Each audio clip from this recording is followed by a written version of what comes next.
अस्सलामुअलैकुम वरहमतुल्लाहि वबरकातुह। दोस्तों, मैं निशात अहमद आप तमाम साथियों का बहुत बहुत इस्तकबाल करता हूं, खैर मकदम करता हूं, वेलकम करता हूं आपके अपने ही यूट्यूब चैनल होगा। मंजिल की जुस्तजू है तो कर जुहद मुसलसल, मंजिल की जुस्तजू है तो कर जुहद मुसलसल, यूं मुफ्त में चांद सितारे नहीं मिलते।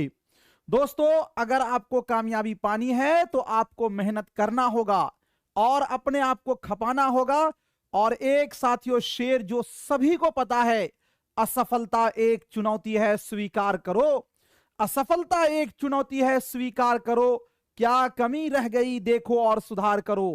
हम चर्चा करने वाले हैं वो दो टॉपिक है जिससे साथियों बीपीएससी ने इस बार भी सवाल पूछा है। बीपीएससी की तैयारी करेंगे, किसी भी एग्जाम की तैयारी करेंगे, उसमें आपको पूछेगा। एक है साथियों ख्वाजा हैदर अली आतिश, ख्वाजा हैदर अली आतिश, जिनको के आतिश लखनवी के नाम से हम लोग जानते हैं। दूसरा साथियों है मिर्जा असदुल्ला खान गालिब, मिर्जा असदुल्ला खान गालिब। ये दो टॉपिक पर आज हम लोग चर्चा करने वाले हैं। इससे पहले काफी बड़ा कदम जरूर चूमेगी। चलिए सबसे पहले जानेंगे हयातो खिदमत ख्वाजा हैदर अली आतिश के बारे में। ख्वाजा हैदर अली आतिश, तो देखिए सबसे पहले इनका नाम जानिए। इनका पूरा नाम है ख्वाजा हैदर अली। क्या नाम है? ख्वाजा हैदर अली। और ये तखल्लुस क्या करते थे? आतिश। क्या करते थे? आतिश इनका तखल्लुस था।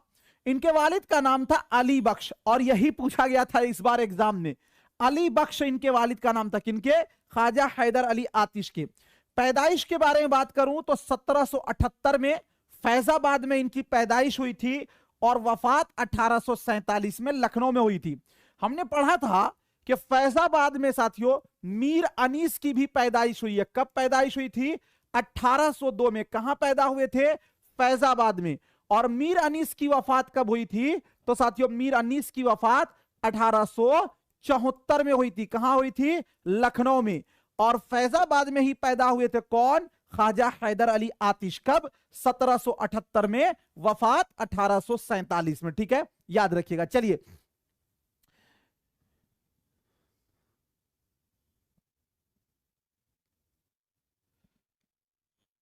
ये क्लास 6 to 8 के लिए भी है, 9 10th वालों के लिए भी है और 11 12th वालों के लिए भी है, लेकिन सीटेट वालों के लिए नहीं है। सीटेट वाले आपको ऐसे सवालात नहीं पूछेंगे जी। ख्वाजा हैदर अली आतिश ने गजल के सिवा कुछ नहीं कहा, यानी इन्होंने साथियों केवल और केवल गजल कहा है। जैसे आपने पढ़ा होगा ना ख्वाजा मीर दर्द, तो मीर दर्द इन्होंने भी साथियों गजल के अलावा कुछ नहीं कहा। इसी तरह ख्वाजा हैदर अली आतिश गजल के अलावा कुछ नहीं कहा। जैसे आप पढ़े हैं, जान लीजिए कि नजीर अकबराबादी, इन्होंने साथियों नज्म के अलावा कुछ नहीं कहा। इसी तरह नाम आता है अख्तरुल ईमान, इन्होंने भी साथियों क्या किया है? नज्म के अलावा कुछ नहीं कहा। तो ख्वाजा हैदर अली आतिश जो है, इन्होंने साथियों गजल के अलावा कुछ नहीं कहा। आतिश के जद्दे आला बगदाद से दिल्ली आए थे और दिल्ली के कयाम के बाद नवाब आसिफुद्दौला के दौर में फैजाबाद चले गए थे। यहीं पर साथियों जी ख्वाजा हैदर अली आतिश की पैदाइश हुई थी। चलिए उसके बाद आगे है, बचपन में ही इनके वालिद का इंतकाल हो गया। इन्हें किसी मदरसे में तालीम हासिल करने का मौका नहीं मिला। फौजी जवानों की सोहबत में बैठने की वजह से इनकी शोरा बस्ती में इजाफा हुआ। तेग जनी में माहिर थे। किसमें भाई? तेग जनी। तेग जनी में इनसे हो जाता है, यानी तलवार चलाने में ये बहुत ज्यादा माहिर थे। बात बात पर तलवार खींच लेना इनकी आदत थी। अब जाहिर सी बात है, सिंपल सी बात है कि अगर किसी बच्चे का बचपन में ही साथियों उसके वालिद का इंतकाल हो जाए तो वो तो तरबियत से महरूम हो जाता है। असल तरबियत जो डर होता है वो बाप का होता है। तो ऐसा इनके साथ भी हुआ। ठीक है ना। ख्वाजा हैदर अली आतिश का ताल्लुक दबिस्तान लखनऊ से है। कहां से है? दबिस्तान लखनऊ से। जैसे आपने पढ़ा ना मीर अनीस का ताल्लुक दबिस्तान लखनऊ से, मिर्जा सलामत अली दबीर का ताल्लुक दबिस्तान लखनऊ से। आतिश और नासिक में अदबी चश्मक थी। अदबी चश्मक का मतलब यह होता है कि इन दोनों के अंदर अदब के दुनिया में मुखालिफत थी। जैसे आपने पढ़ा ना कि साथियों किसके बारे में आपने पढ़ा था, अकबर इलाहाबादी सर सैयद में अदबी चश्मक थी। इसी तरह आतिश और साथियों किसमें, नासिक में। नासिक बोले तो इमाम बख्श नासिक। आतिश हर वक्त अपने साथ तलवार रखते थे और मुशायरों में भी ले जाते थे जी। अब अगर कोई तलवार रखेगा तो भाई उसके साथ क्या हो जाएगा, वो तो बहुत मसला हो जाएगा। आतिश को कबूतर पालने का बहुत शौक था, यह भी पूछा जाता है, याद रखिएगा। आतिश को कबूतर पालने का बहुत शौक था। आतिश भंग, चरस, अफीम पीते थे, हुक्का मुंह से लगा ही रहता था, मतलब जिसको नशेड़ी गजेड़ी बजेड़ी जो भी बोलिए वो लगा रहता था। उसके बाद साथियों आगे है, ख्वाजा हैदर अली आतिश ने शायरी को मरस्सा साजी का नाम दिया। क्या नाम दिया? मरस्सा साजी का इन्होंने नाम दिया। ख्वाजा हैदर अली आतिश आखिरी उम्र में क्या हो गए थे? नाबीना हो गए थे, यानी आंख से देखने पर मजबूर हो गए, इनकी आंख की बीनाई चली गई थी। ठीक है, चलिए उसके बाद आगे चलते हैं। ख्वाजा हैदर अली आतिश की शायरी की इब्तिदा फैजाबाद में ही हो चुकी थी। लखनऊ आकर उन्होंने मसहफी का पूरा नाम है गुलाम हमदानी मसहफी, गुलाम हमदानी मसहफी। साथियों इनका सोहबत इख्तियार किया और इनके सोहबत में जो उनके अंदर निखार पैदा हुआ, जो उनके अंदर बदलाव आया, वो बयान नहीं किया जा सकता है। तो साथियों गोया कि ख्वाजा हैदर अली आतिश के उस्ताद कौन हो गए? गुलाम हमदानी मसहफी। कौन? गुलाम हमदानी मसहफी। कौन भाई? गुलाम हमदानी मसहफी। और एक बात मैं ये कहूंगा, जैसे कि आज आपको 2:30 पे जो क्लास कराया हूं वो याद करने वाला है। अभी जो आपका क्लास हो रहा है ये याद करने वाला है। ये सबको याद कर लीजिएगा, तभी इसका ऑब्जेक्टिव हल होगा, वरना इसका ऑब्जेक्टिव हल नहीं होने वाला है। चलिए, ख्वाजा हैदर अली आतिश शायरी की इब्तिदा फैजाबाद में। कहां किया था इन्होंने शायरी की इब्तिदा? फैजाबाद में। और उसके बाद वो जब लखनऊ आए तो साथियों गुलाम हमदानी की सोहबत इन्होंने इख्तियार कर लिया। उस समय शायर लोग इन्हीं की सोहबत इख्तियार करते थे। उसके बाद आतिश पहले फारसी में शेर कहते थे, लेकिन मसहफी की शागिर्दी के बाद उर्दू में इन्होंने शेर व शायरी करने लगे। ख्वाजा हैदर अली आतिश मसहफी के शागिर्द थे। तकरीबन 11 बरसों तक मसहफी की हम नशीनी ने उनकी अखलाकी और फिक्र नशोनुमा में बहुत अहम किरदार अदा किया। चलिए, आतिश के शागिर्द में यानी ख्वाजा हैदर अली आतिश के भी बहुत सारे शागिर्द हुए। उन शागिर्दों में साथियों नाम आता है सबा खलील, नवाब मिर्जा शौक। नवाब मिर्जा शौक बोलते हैं तो जिनको साथियों हम लोग जानते हैं शौक लखनवी। शौक लखनवी का पूरा नाम है तसद्दुक हुसैन खान। क्या नाम है? तसद्दुक हुसैन खान। तो तसद्दुक हुसैन खान जो थे वो आतिश के क्या थे? शागिर्द थे। पंडित दयाशंकर नसीम, ये वही पंडित दयाशंकर नसीम है जिन्होंने साथियों मसनवी गुलजारे नसीम लिखा था। क्या लिखा था? मसनवी गुलजारे नसीम लिखा था। तो आतिश के उस्ताद हो गए मसहफी, आतिश के शागिर्द हो गए पंडित दयाशंकर नसीम और मिर्जा शौक लखनवी। चलिए उसके बाद देखते हैं आतिश के कारनामे। आतिश की उर्दू कुल्लियात 2 दीवानों पर मुश्तमिल है, यानी जो उर्दू के अंदर दीवान है इनके वो 2 हैं। पहला दीवान इनकी जिंदगी में ही शाये हो चुका था और दूसरा दीवान जो है इनकी वफात के बाद मीर दोस्त अली खलील ने मुरत्तिब करके पहले दीवान में शामिल कर दिया। जैसे हम लोगों ने पढ़ा है कि मीर तकी मीर के कितने साथियों दीवान हैं? तो टोटल 7। 6 दीवान उर्दू के, 1 दीवान किसके हैं साथियों? फारसी के। तो आतिश के टोटल 2 दीवान थे, बाद में 1 दीवान को तरतीब देकर किसने? मीर दोस्त अली खान ने पहले दीवान में ही इसको क्या कर दिया साथियों? शामिल कर दिया। आतिश के मुतालिक मुख्तलिफ अकवाल, यानी कौल की जमा अकवाल है जे। तो आतिश को अखलाकी शायरी का बादशाह फिराक गोरखपुरी ने कहा था। अब आपको पूछा जाता है कि अखलाकी शायरी का बादशाह किसे कहा जाता है? आतिश लखनवी को कहा जाता है। आतिश को फिराक गोरखपुरी ने कहा था क्या? अखलाकी शायरी का बादशाह। मसहफी ने आतिश को वजीह मेहनदुल अखलाक लिखा है ना। ख्वाजा हैदर अली आतिश को उर्दू शायरी का हाफिज शायर अब्दुस सलाम नदवी ने कहा है। लगा लीजिएगा VBI के साथियों उर्दू शायरी का हाफिज शायर, या हाफिज शायर किसे कहा जाता है, तो वो कहा जाता है किसको साथियों, वो कहा जाता है ख्वाजा हैदर अली आतिश को, वो कहा जाता है ख्वाजा हैदर अली आतिश को। उसके बाद है अब्दुल सलाम नदवी ने आतिश की शायरी को इश्क मोहब्बत का आईना करार दिया। क्या कहा है? अब्दुल सलाम नदवी ने आतिश की शायरी को इश्क मोहब्बत का आईना करार दिया है। आतिश का कलाम मतीन और संजीदा है। ये कौल साथियों किसका है? मसहफी का। किसका कौल है? मसहफी का है। एक बात मैं कहना चाहूंगा, दरमियान क्लास ही हमारे अक्सर क्लास में मैंने देखा है कुछ लोगों को बीच बीच में कुछ बीमारियां होती हैं। जैसे बीमारी अब बताऊं मैं चूंकि देखिए बहुत सारे लोग आप पढ़ना चालू किए हैं, कुछ लोगों को यह बीमारी चालू हो जाएगा कि SC क्या हो जाएगा भाई? High court, supreme court, SCERT है ना। कुछ लोगों को यह होगा NCERT।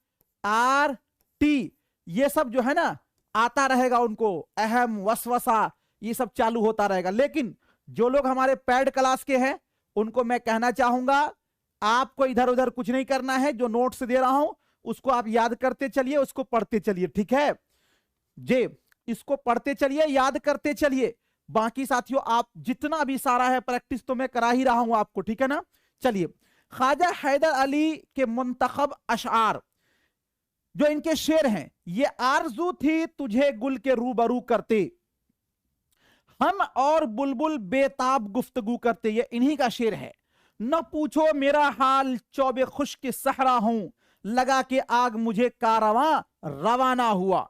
उसके बाद साथियों आगे है, हर शब शबे बारात है, हर रोज रोजे ईद, हर शब शबे बारात है, हर रोज रोजे ईद, सोता हूं हाथ गर्दने मीना में डालकर, है ना। बहुत ज्यादा ये शराब पीते थे तो वो कहते थे कि हर शब जो है ना शबे बारात है और हर रोज जो है मेरे लिए ईदी है, और मैं जब भी सोता हूं अपने गर्दन में मतलब कि हाथ में मैं मीना को पकड़ के, शराब को बोतल पकड़ के, जब देखिए कुछ और ही आलम है तुम्हारा, हर बार अजब रंग है हर बार अजब रूप। ये भी साथियों आतिश लखनवी का ही शेर है। उसके बाद आगे है जमी ये, उसके बाद आपका आगे है, जमी चमन चमने गुल खिलाती है क्या क्या, बदलता है रंग आसमां कैसे कैसे, ख्वाब में मुझको ख्याले नरगिसे मस्ताना था, आंख खुली तो क्या लब लबे उम्र का पैमाना था। अरे वाह क्या बात है।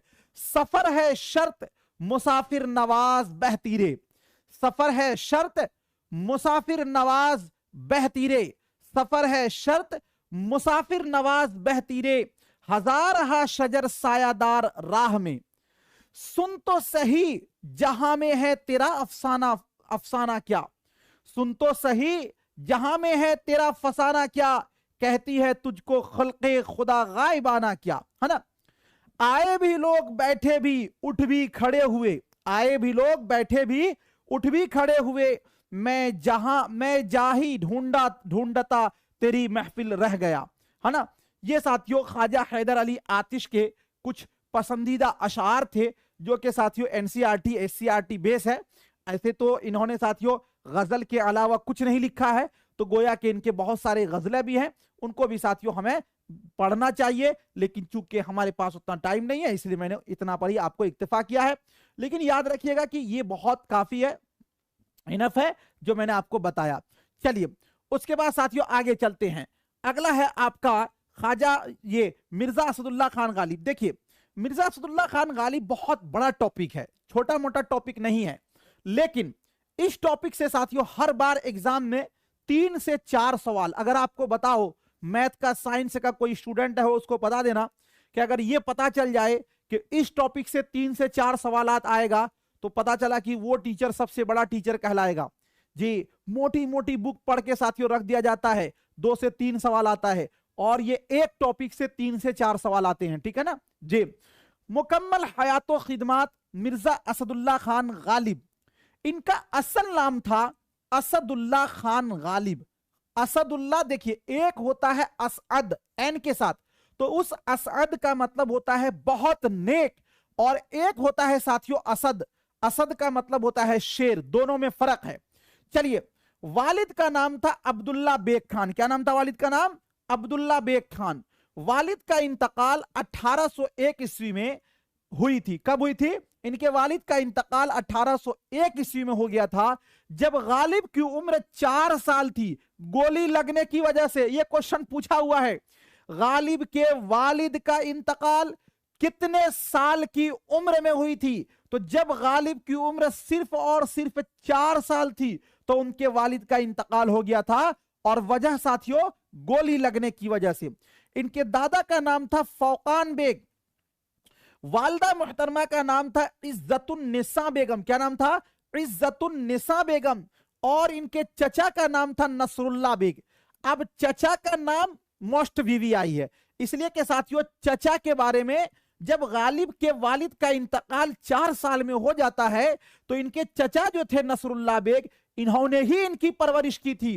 परवरिश चचा ने ही की थी। जब गालिब की उम्र 9 साल की थी तो चचा भी इस दुनिया से चले गए। चचा भी इस दुनिया से चले गए। एक बात आपने ये जाना कि वालिद का इंतकाल 4 साल की उम्र में, चचा का इंतकाल 9 साल की उम्र में, तो एक बंदा जो 1797 में पैदा हुआ, उसके वालिद का इंतकाल 4 साल में, तो इसमें 4 जोड़िएगा क्या होगा? 1801 बन जाएगा। उनके वालिद का, चचा का इंतकाल 9 साल की उम्र में, 1797 में। साथियों अगर आप 9 जोड़ेंगे तो कितना होगा? 9 7 16, 9 7 16 के 6 हासिलदा 1, और फिर आपका यहां हो जाएगा 9 1 10 के 0 हासिलदा 1, है ना। और उसके बाद आपका हो जाएगा ये साथियों 18, 1806। यानी इनके चचा का जो इंतकाल है वो हुआ था 1806 में। उनके चचा का जो इंतकाल है वो कब हुआ था? 1806 में। उनके चचा का इंतकाल कब हुआ है साथियों? 1806 में। वालिद का इंतकाल कब हुआ? 1801 में। वालिद का इंतकाल कब हुआ? 1801 में। वालिद की इंतकाल साथियों 4 साल की उम्र में, चचा का इंतकाल 9 साल की उम्र में। ठीक है, चलिए।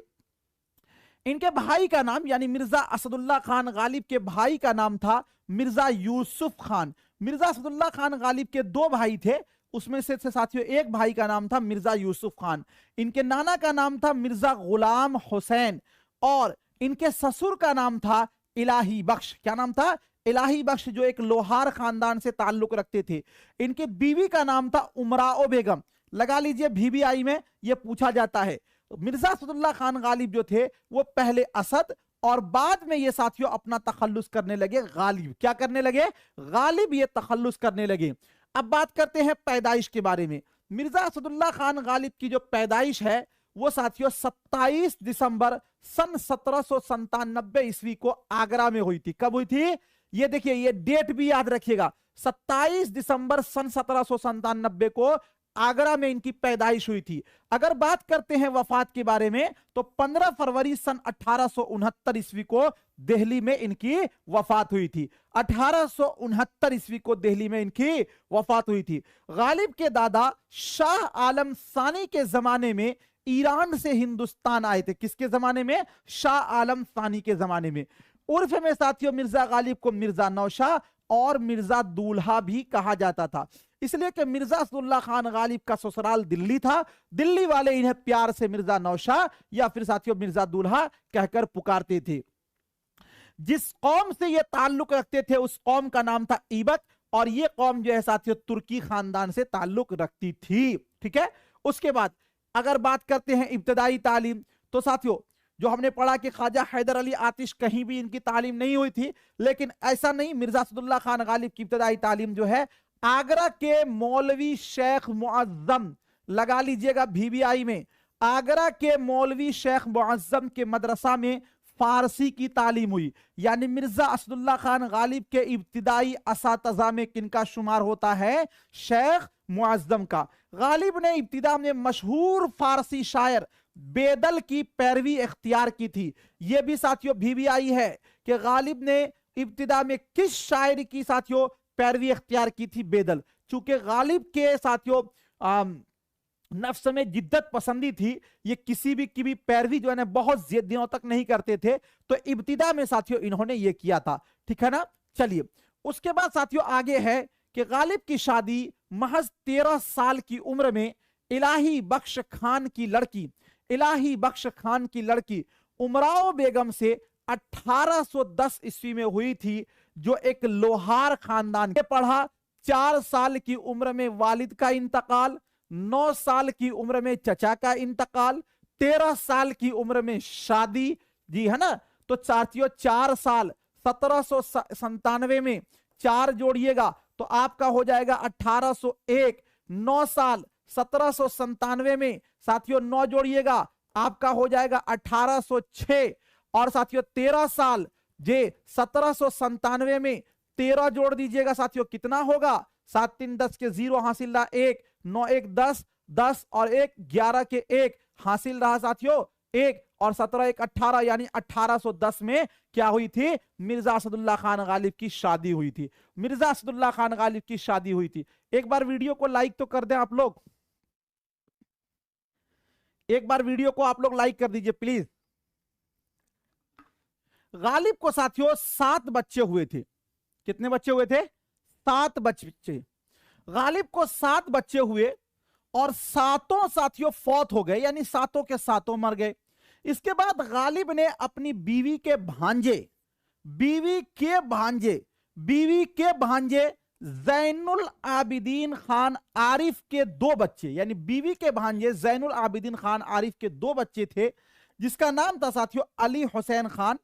जो छोटा था उसे गोद लिया और फिर बाद में बड़े लड़के बाकर को, अली को इन्होंने गोद लिया। ठीक है, चलिए। गालिब ने दिल्ली का सफर 1812 ईस्वी में किया था और 50 साल तक दिल्ली में कयाम किया।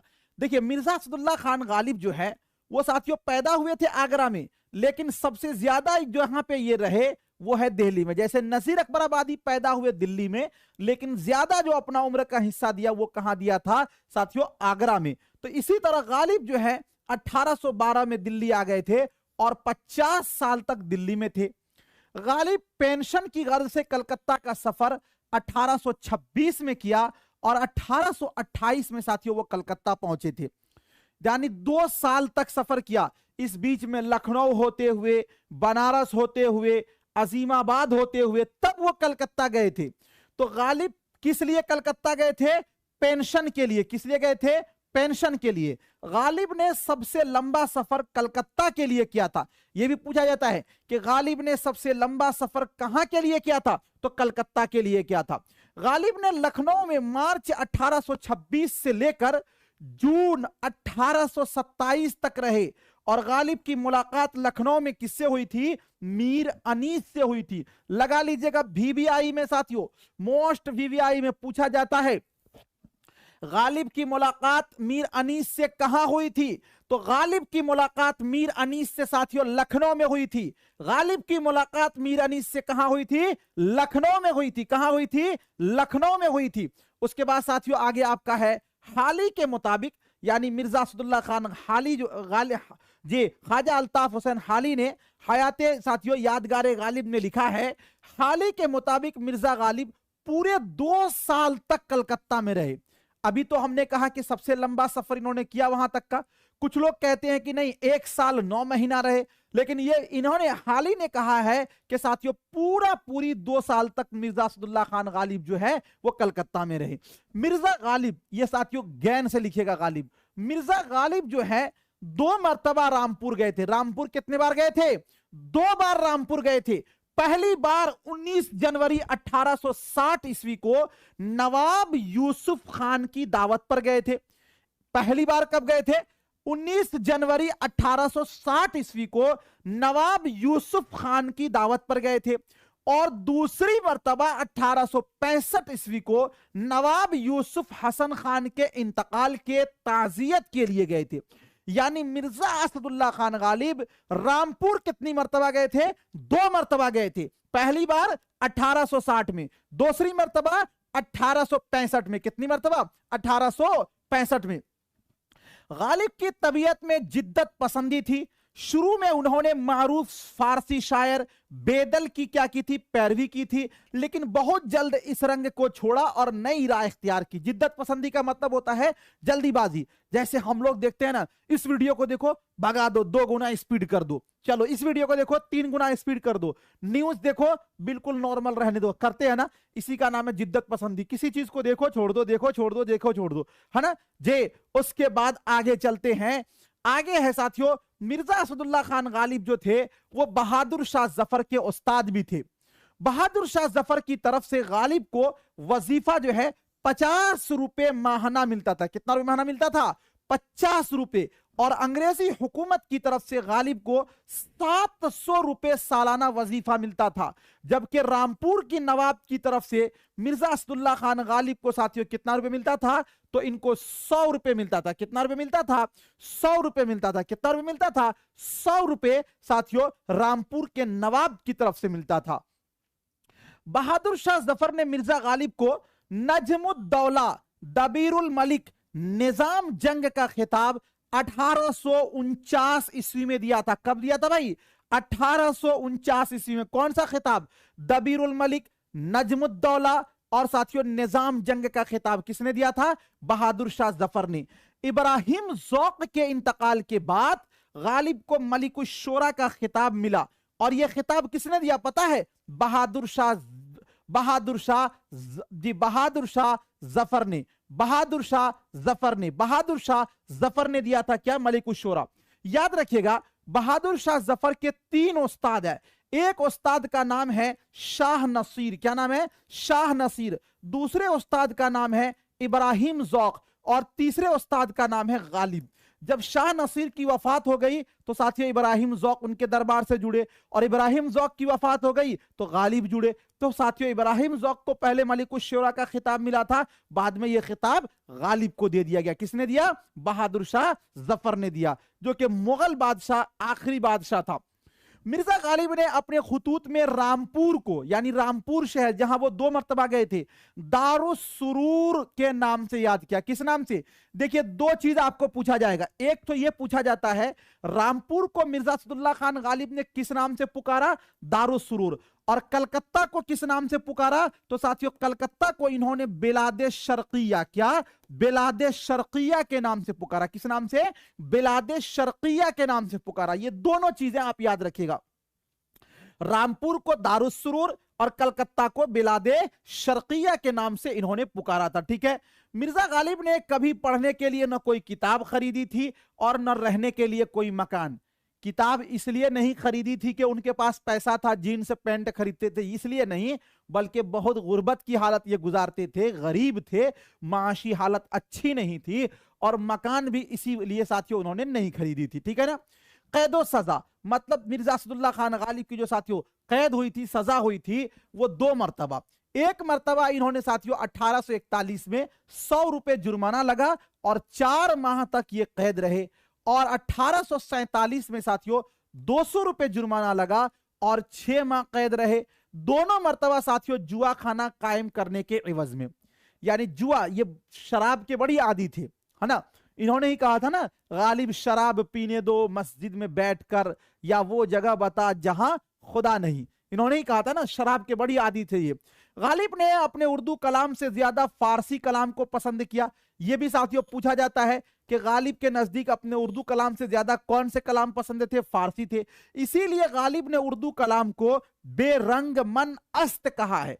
बेरंग मन अस्त कहा है। यह भी पूछा जाता है कि गालिब ने अपने बेरंग मन अस्त किसको कहा है? तो गालिब ने बेरंग मन अस्त साथियों अपने उर्दू कलाम को कहा। बेरंग मन अस्त किसको कहा है? अपने उर्दू कलाम को कहा है। गालिब ने अपनी जिंदगी कि आखिरी 2 दहाइयों में तकरीबन 900 खुतूत अपने अजीजों, दोस्तों और शागिर्दों के नाम रवाना किए थे।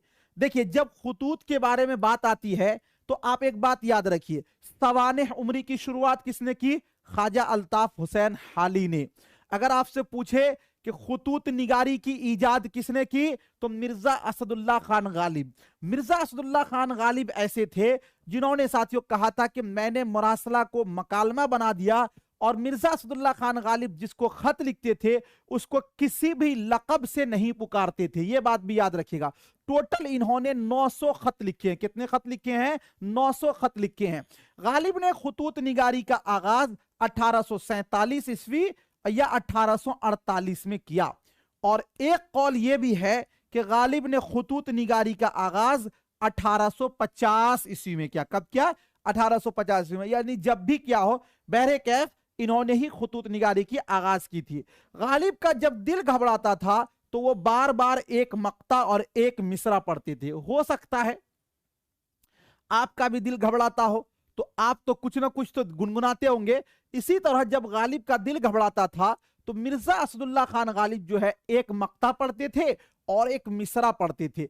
अब मक्ता किसको बोलते हैं? मक्ता बोलते हैं गजल या कसीदे का आखिरी शेर जिसके अंदर शायर अपना तखल्लुस इस्तेमाल करता है। मिसरा किसी भी एक लाइन को बोलते हैं मिसरा।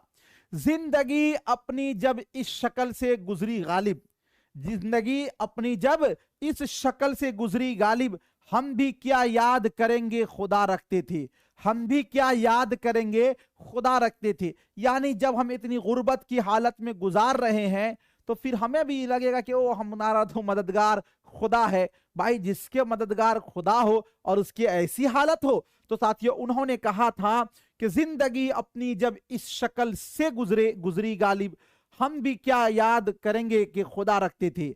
और एक मिसरा जो वो कहते थे वो मिसरा ये है, ऐ मर्गे नागहां तुझे क्या इंतजार है, ऐ मर्गे नागहां तुझे क्या इंतजार है, ये मिसरा वो पढ़ते थे। मिर्जा गालिब ने समरे नौरस अलाउद्दीन खान इलाई को कहा है, अलाउद्दीन खान इलाई को कहा है। साथियों क्या कहा है? समरे नौरस। ये ऐसे नहीं लिखा हूं मैं, एग्जाम में पूछा गया है। समरे नौरस मिर्जा असदुल्ला खान गालिब किसको कहा है? अलाउद्दीन खान इलाई को कहा है। मिर्जा गालिब ने बिलाद शर्किया से कौन सा शहर मुराद लिया? तो साथियों लफ्ज बिलाद बलद की जमा है जिसके माना शहर होता है। क्या माना होता है? शहर। और शर्क जो है माना मशरिक, बमाना पूरब है, इसलिए हिंदुस्तान के लिए बिलाद शर्किया से मुराद कलकत्ता शहर है। यानी मिर्जा असदुल्ला खान गालिब ने बिलाद शर्किया किसको कहा है? तो साथियों कलकत्ता को कहा है।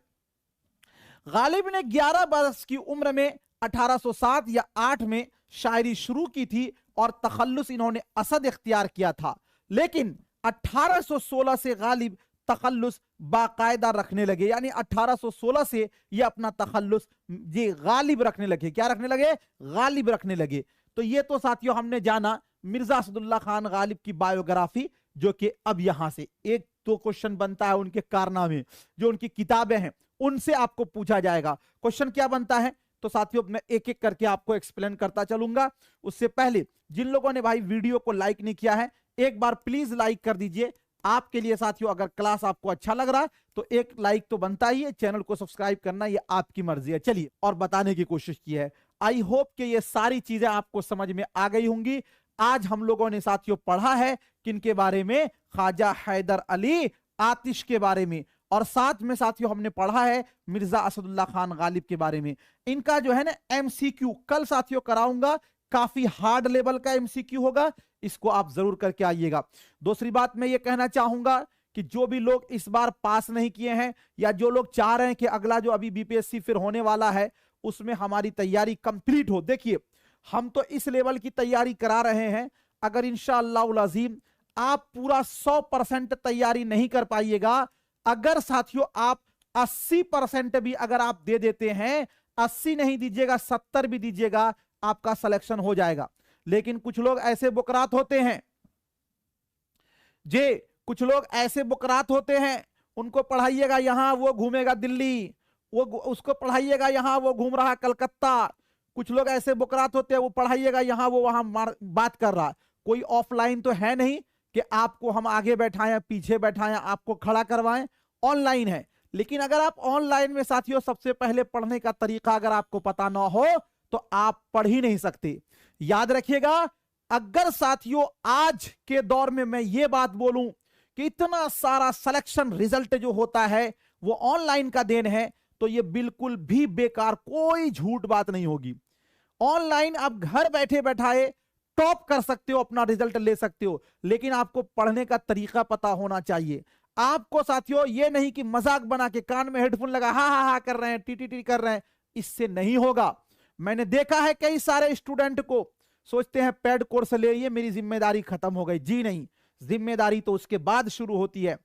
इसीलिए आप पढ़िए और इतना पढ़िए कि साथियों आपके घर वाले सब आपके लिए दुआ करें। आप पढ़ो ही नहीं, आपके ऊपर कुछ पता ही नहीं चले कि आप तैयारी कर रहे हैं, तो कैसे होगा? कैसे होगा? घर में कोई काम हो, पट से आपको कोई याद कर ले, लेकिन जब आप पढ़ने वाले बन जाओगे तो कोई भी कहेगा अरे अरे छोड़ दो, बाबू को मत जगाओ, बाबू को मत भेजो, थका हुआ है, पूरी रात पढ़ता है। पता चला पूरी रात हम क्या पढ़े, रूम बंद करके हम चैटिंग कर रहे हैं, व्हाट्सएप चला रहे हैं, मैसेंजर चला रहे हैं। ये साथियों, जब आप अपने लिए गद्दारी करोगे, अपने लाइफ के साथ खिलवाड़ करोगे, तो फिर आपके साथ कौन अच्छा करेगा? आप अपनी जिंदगी के साथ खुद खिलवाड़ कर रहे हैं। इसलिए मैं कहूंगा, अगर आप ईमानदारी से साथियों जो भी वक्त दे रहे हैं पढ़ने पर, अगर उसको आप पढ़ेंगे तो आपका सिलेक्शन होगा, कोई नहीं रोक सकेगा, होगा सिलेक्शन। चलिए बहुत बहुत शुक्रिया, थैंक यू। मिलता हूं फिर आपसे नेक्स्ट टाइम नेक्स्ट वीडियो के साथ। जब तक के लिए खुदा हाफिज, शुक्रिया। मॉर्निंग वाली क्लास जो है वो आपको एप्लीकेशन पे मिलेगी, दोपहर वाली क्लास आपको एप्लीकेशन पे मिलेगी। थैंक यू सो मच, बहुत बहुत शुक्रिया।